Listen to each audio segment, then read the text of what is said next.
जय हिंद। यह इकोनॉमिक्स का प्रीवियस ईयर्स का क्वेश्चन।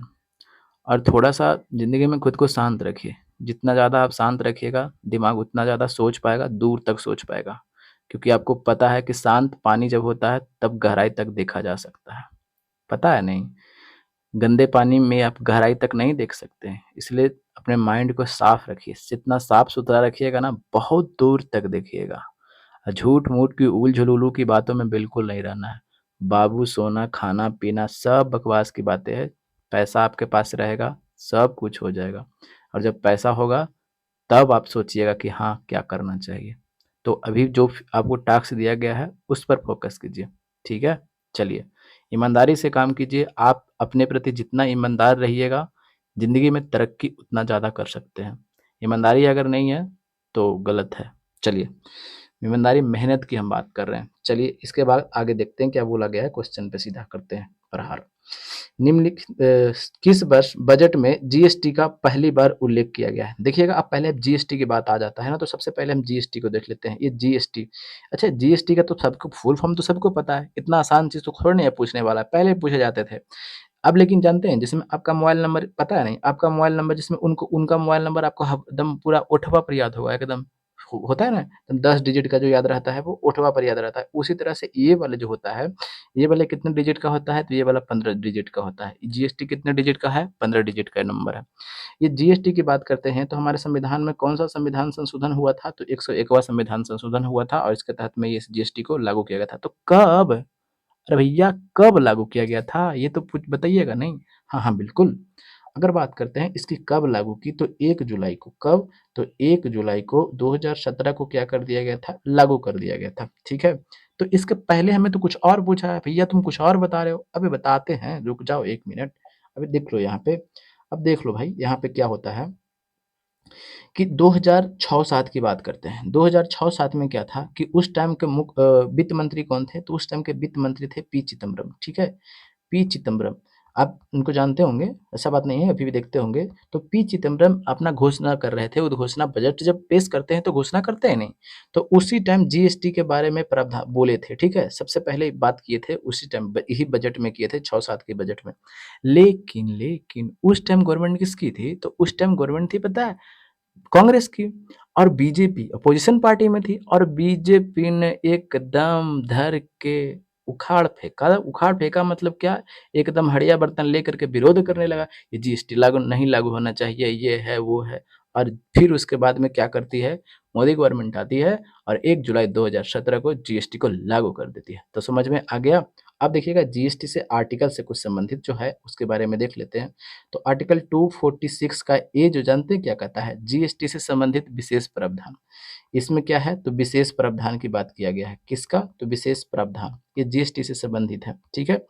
अगर हम बात करते हैं 269 ए यानी 269 का ए की अगर हम बात करते हैं, तो अंतर्राज्यीय व्यापार में उगाही और विभाजन से संबंधित ये 269 269 का एक है। ये वाले आप नहीं भी याद कीजिए चलेगा, बट ये वाला आपको याद करना पड़ जाएगा। 279 का ए, ये क्या है? ये है जीएसटी काउंसिल से संबंधित है। ये किससे है? तो जीएसटी काउंसिल है। इसको आपको याद करना पड़ेगा, तो समझ गए? चलिए आगे बढ़ते हैं। तो इसका आंसर तो आपको मिल गया होगा, तो ऑप्शन नंबर क्या हो जाएगा? तो ऑप्शन नंबर आपके सामने ए हो जाएगा। चलिए आगे बढ़ते हैं। राष्ट्रीयकरण से पहले स्टेट बैंक ऑफ इंडिया का नाम क्या था? राष्ट्रीयकरण मतलब समझते हैं?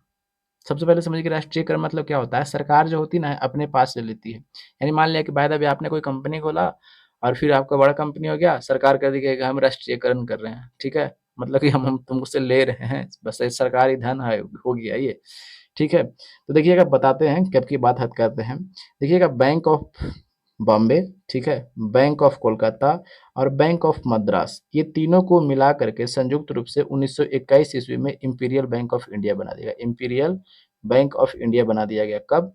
तो ये तीनों को मिला करके कब? 1921 ईस्वी में। लेकिन हमारा देश आज़ाद होता है। देश आज़ाद होता है, नेहरू जी आते हैं पूरा फॉर्म में। नेहरू जी तो एकदम समाजवादी व्यक्ति थे। फॉर्म में आते के साथ में ही जितने भी जो तरह के तरह, इनको जानते हैं निजी क्षेत्र से बड़ा डर लगता था। डर लगना भी लाजमी था। क्यों ऐसा? क्योंकि इनको 200 साल तक ये कंपनी ही थी, जो एक कंपनी थी जो भारत पर क्या कर लिया, गुलाम बना लेता है। इसलिए सबको क्या कर रहे थे, एकदम सरकारी बनाकर चल रहे थे, ठीक है? ताकि कोई डर भय नहीं रहेगा। तो इसीलिए क्या करते हैं कि 1 जुलाई को, कब 1 जुलाई 1955 ईस्वी को नेहरू जी ने क्या करते हैं, यानी इसका राष्ट्रीयकरण कर देते हैं। किसका? यही तीनों का। और इसका नाम क्या कर देते हैं? तो स्टेट बैंक ऑफ इंडिया। समझ में आ गया? ठीक है? चलिए, तो इसका आंसर कौन-सा हो जाएगा? अब चलिए देखिए आंसर पर सीधा चलते हैं। आंसर पर प्रहार करते हैं, तो इसका आंसर कौन-सा हो जाएगा? तो imperial bank of India, option number A आपका आंसर हो जाएगा। चलिए आगे बढ़ते हैं। क्या बोला गया है कि हम इस पंचवर्षीय योजना के मध्य में हैं। अच्छा, करंट अफेयर के टाइप का है, करंट अफेयर ही है, टाइप का क्या। बात करते हैं कब का क्वेश्चन है, 2017 का। तो देखिएगा 12 को पंचवर्षीय योजना आया है, तो 12वां पंचवर्षीय योजना कौन था? तो 2012 से लेकर के 17 तक चला था, ठीक है। ठीक है, फिर उसके बाद में मोदी जी खत्म कर ही देते हैं इसको, ठीक है। अब क्या होता है ना कि अब देख लीजिए कब का है, तो कब का है तो देख लीजिए, समझ में आ गया। तो 12वीं पंचवर्षीय योजना, ऑप्शन नंबर क्या हो जाएगा? 2। आगे बढ़ते हैं अगले पे। क्या बोला गया है कि निम्न भारत में हेराल्ड डोमर मॉडल किस पंचवर्षीय योजना पर आधारित था? चलिए आते हैं, अब सीधा मुद्दे की बात करते हैं। देखिएगा प्रथम पंचवर्षीय योजना की अगर हम बात करते हैं तो 1951 में प्रथम पंचवर्षीय योजना 56 तक चलती है। कौन से मॉडल पर आधारित था? इसे फोकस किस पर दिया गया था? इस पे फोकस दिया गया था कृषि पर, ठीक है। कौन से मॉडल पर आधारित था? तो Herald Domar model, Herald Domar model. और इसका मुख्य लक्ष्य क्या था? अर्थव्यवस्था के संतुलित विकास की प्रक्रिया को क्या करना? आरंभ करना, ठीक है। क्योंकि उसके पहले भारत गुलाम था, लोगों के पास खाने के लाले पड़े हुए थे, और उससे पहले 10 साल पहले तक ये विश्व स्तर पर क्या विश्व युद्ध को झेल लिया था पूरा देश, पूरा दुनिया ही कह सकते हैं, ठीक है। स्थितियां काफी ज्यादा खराब थी। तो ये क्या लगता है, लक्ष्य क्या रखते हैं कि अर्थव्यवस्था को संतुलित विकास की प्रक्रिया आरंभ करना। चलिए, तो अब बात करते हैं दूसरी पंचवर्षीय योजना की। तो द्वितीय पंचवर्षीय योजना 1956 से लेकर के कब तक? तो 61 तक। इस कौन से मॉडल पर आधारित था? तो ये कौन से मॉडल पर आधारित था? तो ये मॉडल था पीसी महालनोबिस, पीसी महालनोबिस पर, प्रशांत चंद्र महालनोबिस पर ये क्या था? आधारित था। महालनोबिस पर ये मॉडल पर आधारित था। अच्छा, तो इसका मुख्य लक्ष्य क्या रखा गया था? तो इसका मुख्य लक्ष्य रखा गया था, पता है? समाजवादी समाज की स्थापना करना, ठीक है। समाजवादी समाज की स्थापना करना, ठीक है। चलिए, क्योंकि नेहरू जी समाजवादी व्यक्ति थे। अच्छा, अब इसका बात करते हैं, ये कौन से मॉडल पर तो आधारित था, ये तो हो गया, ठीक है। इसमें इसका क्या लक्ष्य रखा गया था? तो लक्ष्य ये था ना कि जैसे में हमको ये जो अभी पहला वाला में था कृषि पर रखा गया था, और दूसरा वाला जो है इंडस्ट्रियल एरिया पर रखा गया था। तो आप इसी में देखेंगे कि दुर्गापुर, भिलाई, ये सब जो है संयंत्र जो है इंडस्ट्रियल एरिया का, इंडस्ट्री का, वो आपको इसी समय आपको स्थापना किए जाते हैं। समझ में आ गया? किस देश के सहयोग से? क्योंकि भारत के पास तो पैसा नहीं था। इसका आंसर कौन सा हो जाएगा? ऑप्शन नंबर हेराल्ड डोमर कौन सा हो जाएगा? प्रथम पंचवर्षीय योजना। ऑप्शन नंबर आपके सामने क्या हो जाएंगे? तो 4 हो जाएंगे। चलिए आगे बढ़ते हैं, अगले पे देखते हैं। क्या बोला गया है कि राष्ट्रीय ग्रामीण आजीविका मिशन की अगर बात करते हैं तो ये कब स्टार्ट होता है? तो राष्ट्रीय ग्रामीण आजीविका मिशन 2011 में स्टार्ट होती है। कहाँ से स्टार्ट होती है? तो बांसवाड़ा से, ठीक है। ये बांसवाड़ा कहाँ पड़ता है भैया? तो ये बांसवाड़ा राजस्थान में पड़ता है। कौन स्टार्ट करती है? तो ये सोनिया गांधी 2011 से स्टार्ट करती है, क्योंकि उस समय गवर्नमेंट भी उसी का था। तो ऑप्शन नंबर क्या हो जाएगा? तो 4 हो जाएगा। आगे बढ़ते हैं अगले पे। रुपे कार्ड को पहली बार भारत में व्यावसायिक स्तर पर कब जारी किया गया था? देखिएगा रुपे कार्ड जो है, आप जैसे में एटीएम वगैरह देखते हैं उस पे लिखा हुआ रहता है। इसको स्टार्ट कैसे में कब किया गया था? National payment corporation of India के द्वारा। तो national payment corporation of India का स्थापना कब होता है? 2008 में। कहिए कि सीधा मुद्दे पर आओ भाई, आथी आप भी बोलिएगा कि सीधा मुद्दे पर आओ यार, क्या ये सब फाजुल की बातें बता रहे हो भाई। 1 मिनट आप देख लेना, क्योंकि अभी तो क्वेश्चन यहाँ पे ये पूछा है, लेकिन हो सकता है कि अगले एग्जाम में क्वेश्चन ये पूछ दे कि एनपीसीआई का स्थापना कब हुआ था, तब क्या कीजिएगा? लटक जाएगा ना मुँह। तो इसीलिए चीज़ों को आप देखते हुए चलिए। मेरे पास एक्सपीरियंस है, तभी आपको बता रहे हैं। एक्सपीरियंस नहीं होता तब हम आपके सामने क्यों आते? ठीक है? तो इसीलिए एक्सपीरियंस से आपके साथ शेयर कर रहे हैं। चलिए, एनपीसीआई का स्थापना कब होता है? 2008 में, और इसी के द्वारा 2012 में क्या किया जाता है? इसको क्या किया जाता है? शुरुआत किया जाता है। किसको? रुपे कार्ड को। लेकिन राष्ट्रपति ने इसको कब पूरे देश में लॉन्च करते हैं? तो 2014 में, ठीक है। तो इसका आंसर कौन सा हो जाएगा? अब आपके सामने है ऑप्शन नंबर 4। आगे बढ़ते हैं, अगले पे देखते हैं। किस वर्ष नियोजन अवकाश, नियोजन मतलब क्या? यानी जो प्लान है आपका, भी तो कोई प्लान है नहीं जीवन में, क्या करना है, बड़ा होना है, बड़ा होकर के क्या बनना है, नहीं बनना है, सभी तो योजना बना करके रखे हुए ना उस तरह के। अवकाश मतलब क्या होता है? छुट्टी, संडे को छुट्टी लेना है, तो इस तरह की बातें। तो इसी तरह की क्या, नियोजन का छुट्टी तो कब हुआ था? देखिएगा प्रथम पंचवर्षीय योजना 1951 से लेकर के कब तक? 56 तक। फिर उसके बाद में 1956 से लेकर के कहाँ तक, 61 तक। हम भी ना ऐसे ऑप्शन फलाना होगा जी आगे करके बढ़ सकते हैं, आपको भी लगेगा कि अरे भाई वाह, बहुत अच्छा। क्वांटिटी और क्वालिटी में काफ़ी फ़र्क होता है। क्वांटिटी तो आपको मिल जाएगा बहुत सारे, बहुत 1 घंटा में आप बहुत सारा पढ़ लीजिएगा, बट क्वालिटी क्या होगा? तो इसलिए लिखते भी हैं ताकि आपको दिमाग जुड़ सके, ठीक है? हाँ, ऐसे भी तो हम बकवास नहीं करते हैं। अब देखिएगा 1961 से लेकर के कब तक, अब चलेगा तृतीय पंचवर्षीय योजना तो 66 तक चलेगा। अब 1 मिनट देखिएगा, 1961 से 66 के बीच में पता है तीन दो दो भारत ने क्या-क्या युद्ध झेला था? ये बात क्या कर रहे हैं? सही बात है। यस, देख लीजिए कैसे। 1962 ईस्वी में चीन से युद्ध किया था भारत, तो कहे कि हाँ जी, तो किया तो था। 1965 ईस्वी में पाकिस्तान से युद्ध हुआ था, तो कहे कि हाँ, हाँ, इसमें भी तो युद्ध हुआ था। अब उस टाइम भी जानते हैं क्या हुआ था? भयानक अकाल पड़ा था।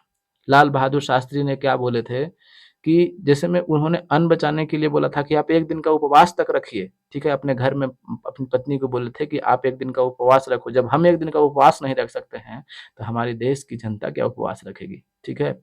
तो इसलिए ताकि धा क्योंकि खाने के लाले पड़ गए थे, ठीक है? बहुत ज़्यादा मात्रा में अकाल हुआ था। तो सरकार के पास तो पैसा बचा नहीं, सरकार की तो हालत खराब है। तो क्या बोलिए कि 5 साल की योजना लेकर के चलेगा? एक तो 1 साल खाए के पैसे नहीं है, आप 5 साल की योजना तुम लेकर के चलोगे? सही बात है? तो बोले कि नहीं। तो अब इसीलिए 1-1 साल की योजना लेकर के आती है गवर्नमेंट। कितने साल के? तो 1-1 साल के। तो कब से? तो 1966 से लेकर के कब तक? 67 तक चलेगा। और फिर 1967 से लेकर के कब तक चलेगा? 68 तक चलेगा। और 1968 से लेकर के कब तक? 69 तक। तब फिर उसके बाद देखते हैं 1969 से लेकर के 74 तक आपको 5वीं पंचवर्षीय योजना देखने को मिलेगा। ऐसे तो 5वीं पंचवर्षीय योजना 1966 में ही स्टार्ट हो जानी चाहिए थी, बट हुआ नहीं। काहे नहीं? पैसे नहीं था। कैसे होगा? समझ में आ गया? अब तो कितना हो गया? 3 गो हो गया। कब से कब तक? तो ऑप्शन पे देखिए, तो ऑप्शन आपको कहाँ दिखेगा? ऑप्शन नंबर 4 पे। आगे बढ़ते हैं अगले पे। क्या बोला गया है कि भारतीय औद्योगिक निवेश बैंक का मुख्यालय कहाँ है? ठीक है? तो देखिएगा इसका मुख्यालय की अगर बात करते हैं, तो सबसे पहले ये बात ये करते हैं कि ये जो है अभी जो भारतीय औद्योगिक निवेश बैंक है, ये अभी बंद कर चुका है, अपना संचालन नहीं कर रही है। कि कहते हैं क्या बातें कर रहे हैं? तो हाँ, सही बात कर रहे हैं। ये 2012 से अपना संचालन नहीं कर रही है, बट पूछा गया है क्वेश्चन कि इसका हेडक्वार्टर कहाँ था? ठीक है? तो इसका हेडक्वार्टर की बात करते हैं, तो इसका हेडक्वार्टर कहाँ था? कोलकाता में था, ठीक है? कोलकाता में था। तो ये भी आप ध्यान रखिए। तो आप पूछिए कि अच्छा कोलकाता में था? तो कोलकाता में और कितने हेडक्वार्टर थे? और कौन-कौन से बैंक के हेडक्वार्टर हैं? तो हाँ, बिल्कुल बताते हैं। इसको क्वार्टर बोल रहे थे। कोलकाता की अगर बात करते हैं, तो कोलकाता में एक ठो और बैंक का मुख्यालय है। वो कौन-सा है? तो यूको बैंक का मुख्यालय है। समझ में आ गया? तो यूको बैंक का मुख्यालय कहाँ पे है? तो कोलकाता में है, ठीक है? तो अच्छा। अब देखिएगा बेंगलुरु की पूछा है, तो बेंगलुरु का मुख्यालय कहाँ है? बेंगलुरु का मुख्यालय, बेंगलुरु में किस बैंक का मुख्यालय है? तो बेंगलुरु में केनरा बैंक का मुख्यालय है। किसका बैंक का है? तो केनरा का। केनरा बैंक, केनरा, बांद्रा, ठीक है?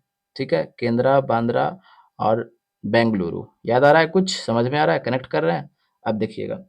अब बात करते हैं मुंबई की। ये मुंबई में किसका हेडक्वार्टर है? तो देखिएगा मुंबई की अगर बात करते हैं, तो मुंबई की अगर बात करते हैं तो यहाँ एसबीआई का मुख्य हेडक्वार्टर है, मुख्यालय है। आरबीआई का है, ठीक है? आरबीआई के बाद में क्या है? सेबी का है, ठीक है? फिर उसके बाद में अगर हम बात करते हैं, बॉम्बे स्टॉक एक्सचेंज आपको देखते होंगे, नेशनल स्टॉक एक्सचेंज देखते होंगे, ठीक है? नेशनल स्टॉक एक्सचेंज देखते होंगे। और बात कर दें तो एक्सिस बैंक का आप देख लीजिए। बात कर लेते हैं किसका? तो एक्सिस बैंक का, एचडीएफसी का देख लीजिए। इस सब के बैंक जो है, इस सब का मुख्यालय कहाँ पे है? सबका मुख्यालय आपको देखने को मिलेगा मुंबई में। और भारत को वित्तीय राजधानी भी कहा जाता है। जो पिछला वाला जो एग्जाम हुआ था 18 अगस्त को जो एग्जाम हुआ है, उसमें पूछा गया है क्वेश्चन है कि भारत की वित्तीय राजधानी कहाँ है? तो वो है मुंबई। समझ में आ गया? चलिए, अगर हम बात करते हैं कि पीएनबी का मुख्यालय कहाँ है, तो आप ध्यान रखिएगा कि पीएनबी का जो मुख्यालय है, ये आपको दिल्ली में देखने को मिलेगा। कहाँ पे? दिल्ली में देखने को मिलेगा। अच्छा, ये लखनऊ में किसका मुख्यालय है? तो लखनऊ में बैंक ऑफ बड़ौदा का मुख्यालय है। 2020 में इसको चेंज कर दिया गया, पहले बड़ौदा था। तो बैंक ऑफ बड़ौदा का मुख्यालय कहाँ है? तो इसका मुख्यालय आपको देखने को मिलेगा लखनऊ में। समझ में आ गया? चलिए आगे बढ़ते हैं। कोलकाता में तो हमने देखा कौन सा?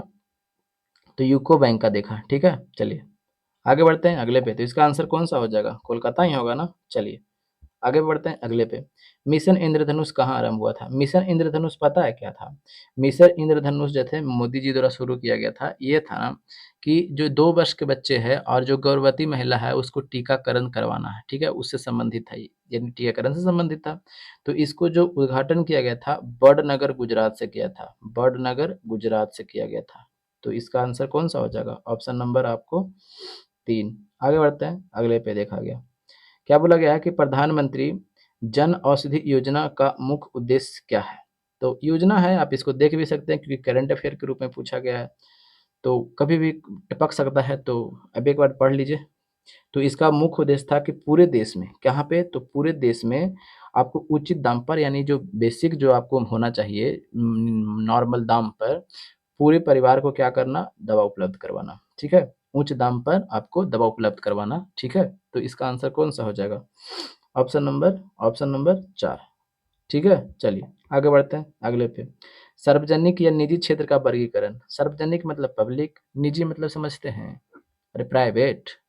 तो पब्लिक और प्राइवेट में समझ में तो आप तो ऐसे ही बना सकते हैं आप। अब तो इसको आप ऐसे ही देख करके लपेट सकते हैं, समझ गए ना? तो किसके स्वामित्व यानी मालिकाना हक किसके पास में है? अगर मालिकाना हक गवर्नमेंट के हाथ में है तो गवर्नमेंट कंपनी है, मालिकाना हक किसी प्राइवेट व्यक्ति के हाथ में है तो समझिए कि निजी कंपनी है, प्राइवेट कंपनी है, बस मालिकाना हक की बात है। ऑप्शन नंबर क्या हो जाएगा? 4 हो जाएगा। आगे बात करते हैं, ये डॉलेक्स हैंडेड बॉम्बे स्टॉक एक्सचेंज द्वारा कब शुरू किया गया था? तो बॉम्बे स्टॉक एक्सचेंज की बात करते हैं, तो बॉम्बे स्टॉक एक्सचेंज एशिया का सबसे पुराना स्टॉक एक्सचेंज है, ठीक है? इसकी स्थापना कब होती है? तो 1875 ईस्वी में इसकी स्थापना होती है। अब ये जानते हैं क्या करता है? ये इन्वेस्टमेंट, इसमें ये क्या है? डॉलेक्स हैंडेड, पहले तो आपके दिमाग में आना चाहिए कि डॉलेक्स हैंडेड क्या है? जिसमें इन्वेस्टमेंट करता है ना कोई आदमी, तो उसको देख रेख ये जो होता है, ठीक है? वो जो जांच पड़ताल करता है, ये डॉलेक्स हैंडेड के अंतर्गत में वो व्यक्ति कर सकता है, ठीक है? तो इसकी स्थापना की अगर हम बात करते हैं, तो इसकी स्थापना कब होता है? तो इसका स्थापना जो होता है आपको देखने को मिलेगा 2006 में इसको देखने को मिलता है, ठीक है? इसका आंसर आपके सामने हो जाएगा ऑप्शन नंबर ए हो जाएगा। चलिए आगे बढ़ते हैं अगले पे। किस पंचवर्षीय योजना का मुख्य उद्देश्य समानता के साथ वृद्धि एवं न्यायपूर्ण विराम था?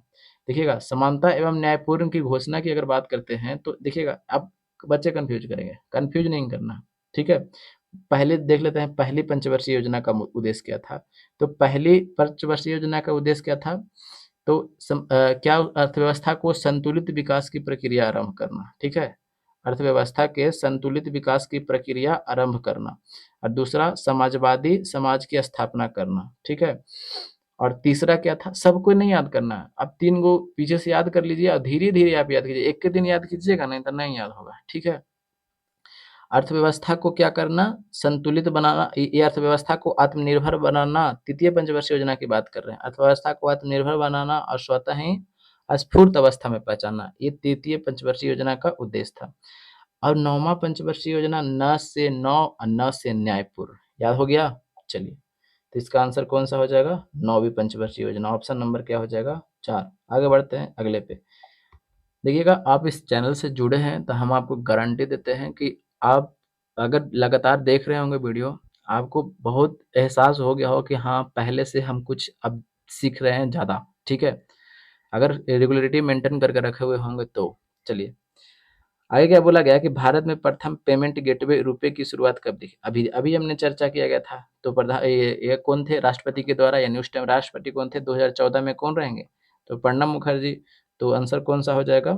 तो इसका आंसर था, तो ये कब किए गए थे? तो ये अप्रैल 14 में, ठीक है? आप ये भी ध्यान रखिएगा, अप्रैल 2014 में किया गया था। तो इसका आंसर कौन सा हो जाएगा? ऑप्शन नंबर 4, ठीक है? चलिए, यहाँ पे मई भी दिया हुआ था 14। आगे क्या बोला गया है? प्रधानमंत्री आदर्श ग्राम योजना। देखिएगा, प्रधानमंत्री आदर्श ग्राम योजना की बात करते हैं तो 2009-10 में, यानी कांग्रेस की गवर्नमेंट थी उस टाइम ही चालू किया गया था, ठीक है? तो पूछिएगा कि दैट तरीके ये वो मोदी जी भी चालू किए थे? तो हाँ, वो भी चालू किए थे 2014 में, ठीक है? तो ऑप्शन में तो है नहीं, तो हमें कौन मान रहा है? Option number A. समझ में आ गया? चलिए आगे बढ़ते हैं अगले पे। क्या बोला गया है कि राष्ट्रीय ग्रामीण स्वास्थ्य मिशन कब शुरू हुआ था? तो राष्ट्रीय ग्रामीण स्वास्थ्य मिशन की अगर हम बात करते हैं, तो ये हुआ था 12 अप्रैल को। कब? तो ये 12 अप्रैल 2005 को इसका स्थापना किया गया था, ठीक है? इसका आंसर कौन सा हो जाएगा? ऑप्शन नंबर 4 हो जाएगा। आगे बोला क्या गया है, industrial finance corporation of India limited का मुख्यालय कहाँ पर स्थित है। देखिएगा, सबसे पहले industrial finance corporation of India की अगर हम बात करते हैं तो इसका स्थापना कब होता है, तो 1948 में इसका स्थापना करता है। ठीक है, industrial finance corporation of India का मुख्यालय कहाँ है, तो इसका मुख्यालय है आपको न्यू दिल्ली देखने को मिलेगा। कहाँ पे, तो न्यू दिल्ली में। ऑप्शन में देखते हैं, ऑप्शन में तो है ये नहीं है, कोई में ऑप्शन में है ये नहीं है, तो इसका आंसर क्या हो जाएगा, न्यू दिल्ली हो जाएगा। ठीक है, न्यू दिल्ली आप लगा लीजिएगा।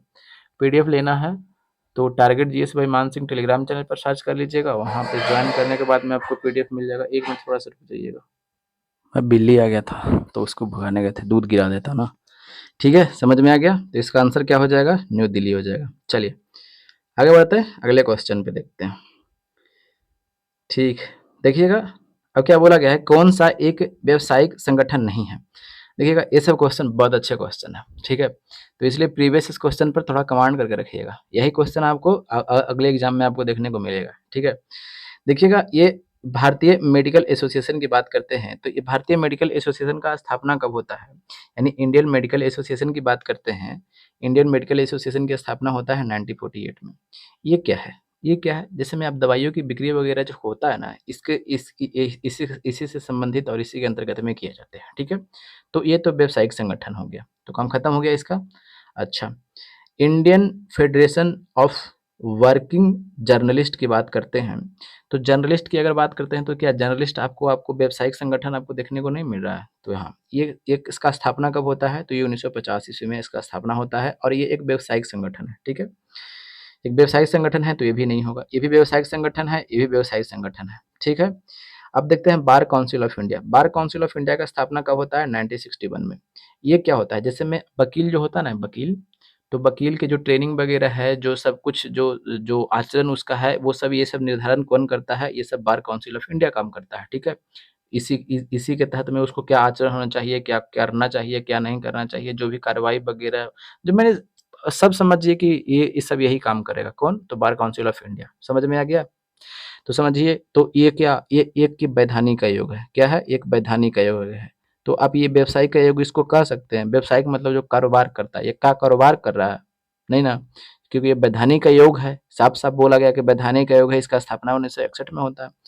एसोचैम की स्थापना की बात करते हैं, तो इसका स्थापना कब होता है, तो 1920 ईस्वी में इसका स्थापना होता है। एसोचैम का फुल फॉर्म की अगर बात करते हैं, तो associated chambers of commerce and industry of India इसका क्या होता है, नाम होता है। स्थापना की बात करते हैं तो इसका स्थापना कब होता है, 1920 ईस्वी में। तो कौन सा व्यवसायिक संगठन नहीं है, तो बार काउंसिल ऑफ इंडिया, क्योंकि ये एक वैधानिक आयोग है। समझ में आ गया, बाकी सब व्यवसायिक संगठन है। चलिए आगे देखते हैं, संगम योजना संबंधित है। संगम योजना की अगर हम बात करते हैं तो देखिएगा, जैसे में जो विकलांग जो व्यक्ति होते हैं, जिसको दिव्यांग बोला जाता है, ठीक है, दिव्यांग हम लिखते हैं यहाँ पे। ठीक है, दिव्यांग जो व्यक्ति होते हैं, तो दिव्यांगों को जैसे में आपको क्या करना है ना, कि वहाँ पे जो उनको जो पैसे वगैरह की बात करते हैं, तो उनको सुविधा पहुँचाने से संबंधित था। ठीक है, यानी किससे ये जुड़ा हुआ है, तो दिव्यांगों से जुड़ा हुआ है, उसको सहायता प्रदान करने से जुड़ा हुआ है संगम योजना। समझ में आ गया, तो ऑप्शन पे देखते हैं, ग्रामीण क्षेत्रों में कृषि, गलत। ग्रामीण क्षेत्रों में सफाई से, गलत। ग्रामीण क्षेत्रों में सांस्कृतिक गतिविधियाँ, गलत। ये विकलांग से जुड़ा हुआ है, ऑप्शन नंबर क्या हो जाएगा, तो 4 हो जाएगा। ठीक है, तो उम्मीद है कि आपको समझ में आया होगा, और थोड़ा-सा मेहनत किया जा रहा है, तो थोड़ा-सा आप भी दिखा सकते हैं, क्योंकि मेहनत तो किया जा रहा है। चैनल काफ़ी ज़्यादा छोटा है, जितना इनपुट देते हैं उतना आउटपुट बिल्कुल नहीं मिल पाता है। अगर आपका इच्छा होगा तो थोड़ा-सा शेयर कीजिएगा दोस्तों के पास में, कमेंट ज़रूर कीजिएगा, कैसा लग रहा है आपको, ठीक है? क्या सुधार करने की और भी ज़रूरत है? तो ठीक है, मिलते हैं अगले वीडियो में, और थोड़ा-सा सपोर्ट दिखाइएगा। चलिए, और खुद पर ध्यान दीजिए, किसी दूसरे पर ध्यान मत दीजिए, ठीक है? तो खुद से प्यार कीजिए, जब जो व्यक्ति खुद से प्यार नहीं कर सकता है, वो किसी और से कभी भी प्यार नहीं कर सकता है, ठीक है? तो मिलते हैं अगले वीडियो में, तब तक के लिए हँसते रहिए, मुस्कुराते रहिए, और अपनों का ख्याल रखिए, और खुद भी ख्याल रखिए, ठीक है? जय हिंद, जय भारत, वंदे मातरम, इनकलाब जिंदाबाद।